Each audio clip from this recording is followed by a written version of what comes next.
أعوذ بالله السميع العليم من الشيطان الرجيم من نفخه ونفثه وهمزه. بسم الله الرحمن الرحيم. وإذ واعدنا موسى 40 ليلة ثم اتخذتم العجل من بعده وأنتم ظالمون ثم عفونا عنكم من بعد ذلك لعلكم تشكرون. صدق اللہ العلی العظیم ونفعنی وإیاکم بالذکر الحکیم.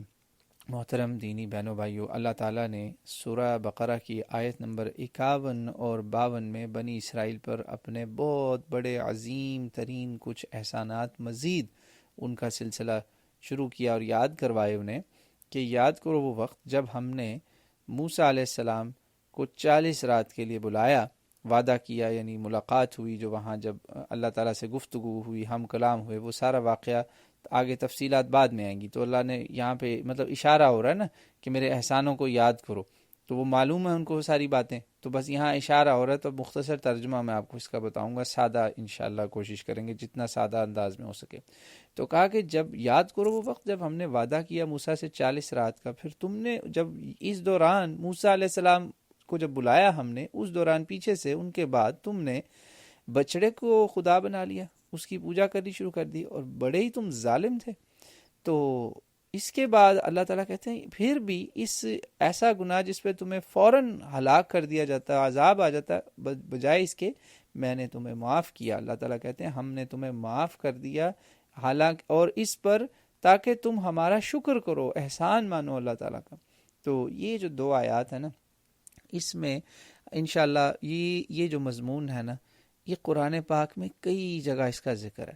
تو میں اس میں اب اختصار سے کام لوں گا، کیونکہ یہاں بات ہو رہی ہے بنی اسرائیل کو اللہ تعالیٰ یاد دہانی بس کرا رہے ہیں، جسے کہتے ہیں نا یاد ہے نا وہ بات، بس وہ بات اب پوری یہاں تفصیل نہیں آئے گی، کیونکہ یہ یہاں سیاق و سباق کانٹیکسٹ نہیں ہے، یہاں موقع نہیں ہے. یہ اللہ کا کلام دیکھیں، قرآن پاک کی یہی خوبصورتی آپ اپنی مد نظر رکھیں، توجہ میں رکھیں کہ اللہ تعالیٰ جس جگہ بات کو زیادہ تفصیل کرنے کی ضرورت ہوگی وہاں اللہ تعالیٰ کر دیں گے، جہاں بات موقع نہیں ہے نا وہاں پہ اللہ تعالیٰ اس کو تفصیل نہیں کھولیں گے. کیونکہ یہ ایک ایسے ہی بات ہے نا کہ دیکھیں میں آپ بیٹھے ہیں تو کوئی یعنی کوئی جگہ میٹنگ ہو رہی ہے، تو کسی قوم کے ساتھ آپ بیٹھے ہیں یا کسی گروپ کے ساتھ، تو ان کے ساتھ کوئی ڈیلنگ ہے، انہوں نے آپ کے ساتھ کچھ زیادتی کر دی، تو آپ چاہتے ہیں کہ وہ واپس آ جائیں، آپ کے ساتھ ان کی صلح ہو جائے. تو صلح کرانے کے لیے آپ ایک جو بیچ میں بیٹھے ہیں یا جج جو بیٹھا ہو کہے گا یار تم یاد کرو ان لوگوں نے تمہارے ساتھ کتنی اچھائیاں کی، تو اب تم کچھ خیال کرو، آ جاؤ.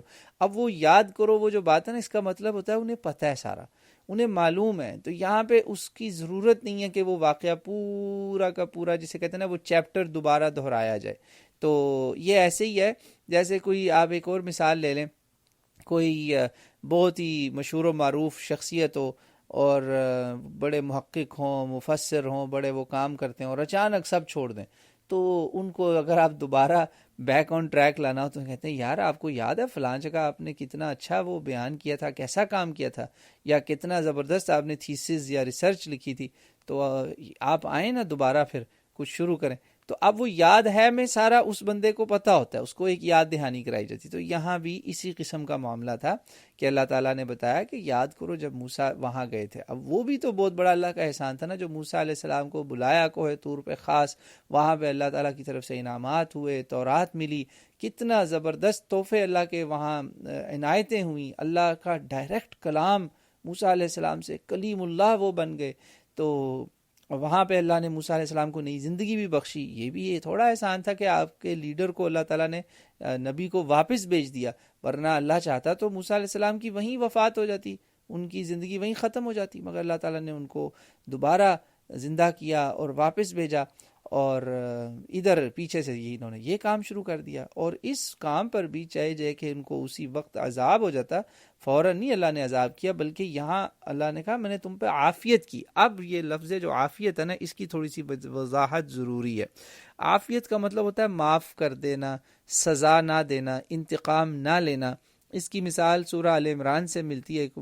سمجھ کے لیے قرآن سے ہی اس کا ہم فہم لیں گے کہ عافیت کا کیا مطلب ہے، کیونکہ یہاں توجہ طلب بات یہ ہے کہ قرآن پاک میں آگے ہی ذکر بھی آئے گا کہ وہاں تو لوگوں کو قتل بھی کیا گیا، تورات میں بھی ذکر ہے لوگوں کا قتل ہوا. وہ اگلی آیتوں میں نا آیت نمبر 54 میں 54 میں تفصیل سے ہم بات کریں گے، بڑا سینسیٹیو ایشو ہے. تو بھئی یہ کون سی معافی کی بات ہو رہی؟ آگے جا کے تو قتل و غارت کی بات ہونے والی ہے کہ وہاں تو لوگوں کو پھانسیاں لگنی ہیں، سزائیں ملنی ہیں. تو یہ کیا کہ ایک طرف ہینگنگ دوسری طرف معافی؟ نہیں، یہ جو معافی ہے نا یہ بالکل ایسے ہی جیسے اللہ تعالیٰ قرآن پاک میں سورہ آل عمران میں رسول صلی اللہ علیہ وسلم کو کہتے ہیں کہ آپ ان کے لیے ان کو معاف کر دیں اور ان کے لیے استغفار اللہ سے طلب کریں. یعنی دنیا میں ان کو سزا نہ دیں، نہ سزا ملے گی، درگزر کر دیں اور ان کے لیے اللہ سے معافی مانگیں کہ ان کو آخرت میں ان کو سزا نہ ملے. اسی طرح ایک اور عافیت کا مطلب اس میں دنیا میں پکڑ نہ ہونا، اس کا ثبوت ایک اور قرآن کی آیت سے ہم لیتے ہیں. سورہ شورا کے اندر اللہ تعالیٰ کہتے ہیں کہ جو بھی تم پہ یہ جو اکثر مصیبتیں آتی ہیں نا، بہت ساری یہ مصیبتیں تمہارے اپنے بدفعلیاں، برے کام، تمہارے برے فیصلے، تمہاری غلطیاں، تمہارے اپنے وبال ہوتے ہیں تمہارے اپنے اعمال کے. لیکن بہت ساری چیزوں پہ اللہ تعالیٰ معاف بھی کر دیتا ہے. وَمَا أَصَابَكُم مِّن مُّصِيبَةٍ فَبِمَا كَسَبَتْ أَيْدِيكُمْ وَيَعْفُو عَن كَثِيرٍ، سورہ شورا، اور یہ ہے جی آیت نمبر 30.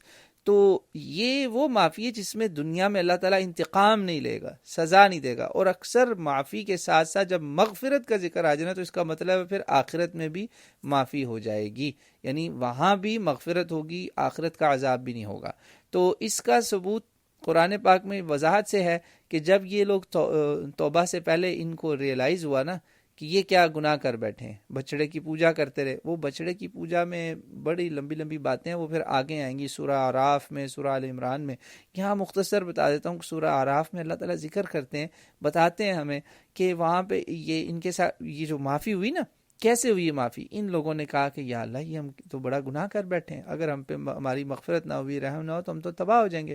تو موسیٰ علیہ السلام نے بھی جب واپس آ کے دیکھا کہ یہ سارا ظلم تباہی کر بیٹھے ہیں، ظلم ہے نا، شرک ظلم عظیم ہے، اتنا بڑا ظلم کہ ایک طرف آزادی ملی. تو آپ نے پچھلی آیتوں میں ذکر سنا وہ قصے کا سارا، کیسے اللہ نے ان کو معجزے کر کے دکھائے، اللہ کے اپنی آنکھوں کے سامنے معجزے دیکھ کر تو مشرک ہو گئے ایک دم. چند دنوں کے اندر ہی، صرف 40 دن، 1 مہینہ 10 دن کیا چیز ہے، 40 دن 40 راتیں، اندازہ کریں. تو یہ بڑا سیریس معاملہ تھا. تو موسیٰ علیہ السلام کو بہت غصہ آیا، اپنے بھائی کو مارا پیٹا، سزا دی. پھر نہ جب غصہ ٹھنڈا ہوا اللہ سے معافی مانگی کہ مجھے میرے بھائی کو معاف کر دینا، ہمیں جو ہے نا ہم پہ رحم کرنا، یہ بڑا گناہ ہوا. تو اللہ تعالیٰ نے فیصلہ دیا کہ جو ہے نا بچڑے کی پوجا کرنے والے، انہوں نے اللہ کے غضب کو آواز دی ہے اور یہ ذلت پائیں گے، ذلیل ہوں گے اس دنیا میں بھی. لیکن ساتھ ہی اللہ نے بتا دیا کہ جو لوگ اس گناہوں کے بعد توبہ کر لی نا اور ایمان لے آئے تو ان کے لیے اللہ تعالیٰ کی طرف سے مغفرت ہے. یعنی جو لوگ توبہ کر گئے ان نمبر 1 تو فی الفور عافیت کا یہاں مطلب جو ہے نا اس کو واضح ہم کر رہے ہیں کہ جو اللہ نے کہا نا میں نے تمہیں معاف کر دیا، کیونکہ آگے تو قتل کے بھی ذکر ہیں. وہ کیا، وہ اللہ تعالیٰ بیسیکلی 2 باتیں اس میں نوٹ کر لیں کہ نمبر 1 کہ عافیت کا مطلب یہ بھی ہے کہ فوراً تباہ نہیں ہوئے. جیسے وہ میں نے آپ کو آیتوں کی مثالیں دی کہ رسول اللہ صلی اللہ علیہ وسلم کو کہا کہ آپ معاف کر دیں اصحاب کو جو آپ کا ساتھ چھوڑ گئے تھے اس وقت جنگ میں، کیوس میں، جو سچویشن میں وہ چلے گئے جنگ احد کے دوران، ان کو معاف کر دیں اور اللہ سے ان کی استغفار طلب کریں. اسی طرح اللہ تعالیٰ کہتا ہے تم پر جو مصیبتیں آتی ہیں تمہارے اپنی بدفعلیاں، تمہاری اپنی غلطیاں ہیں، اور بہت ساری چیزوں پہ اللہ معاف کر دیتا ہے. اللہ تعالیٰ قرآن میں کہتا ہے کہ میں اگر ہر چیز پہ تمہارا مواخذہ کرنا شروع کر دوں تو تم میں سے کوئی زندہ نہ بچے اس زمین پر. تو پتہ چلا کہ ہم پر ہر وقت اللہ کی عافیت ہے. پہلی عافیت تو یہ ہوئی نا کہ فوراً ان کو سب کو تباہ نہیں کر دیا اللہ تعالیٰ نے، ورنہ نبی کے ہوتے ہوئے، اس زمین پہ ہوتے ہوئے، ان کی امت ہوتے ہوئے اتنی بڑی بغاوت، شرک عظیم، ظلم عظیم، اچھا واضح کبیر شرک جو جس میں کوئی چھپی ہوئی بات ہی نہیں تھی. تو پہلی بات تو یہ والی عافیت ہوگی. پھر دوسری عافیت یہ ہوگی کہ ان لوگوں نے جنہوں نے توبہ کی، جنہوں نے ندامت کا اظہار کیا، ان کو بھی اللہ تعالیٰ نے کہا اللہ غفور الرحیم ہے. تو اللہ نے کہا میرا شکر کرو. یہ کتنا بڑا احسان تھا. یہ اللہ تعالیٰ نے اپنے احسانات اس میں یاد کرائے ان 2 آیتوں میں، عظیم احسانات کہ موسیٰ علیہ السلام کا سفر، پھر اس سفر کے دوران ان کی بغاوت، پوری قوم پوری کی پوری جو ہے گمراہی کی طرف چلی گئی. پھر اس میں اس بغاوت کے بعد جنہوں نے ندامت کی، جنہوں نے معافیاں مانگی، اللہ تعالیٰ نے ان کے ساتھ عفو و درگزر کا معاملہ کیا اور ان کو معاف بھی کر دیا. تو یہ سب کچھ کس لیے کہ اب شکر کرو، میری اطاعت کرو اور اس نبی کی بھی اطاعت کرو. اور ہمارے لیے بھی اس میں سبق ہے اللہ تعالیٰ کی طرف سے کہ اللہ تعالیٰ ہماری بہت ساری غلطیوں پر اللہ تعالیٰ درگزر کرتے ہیں، ہمیں بار بار معافی دیتے ہیں. اللہ کرے کہ ہم بھی اللہ تعالیٰ کے جو احسان ہے، اللہ تعالیٰ کی ہم پر مہربانیاں ہیں، اس کو ہم جو ہے نا اپنی زندگی میں اس سے سبق سیکھیں اور اللہ تعالیٰ کی طرف بار بار رجوع کریں.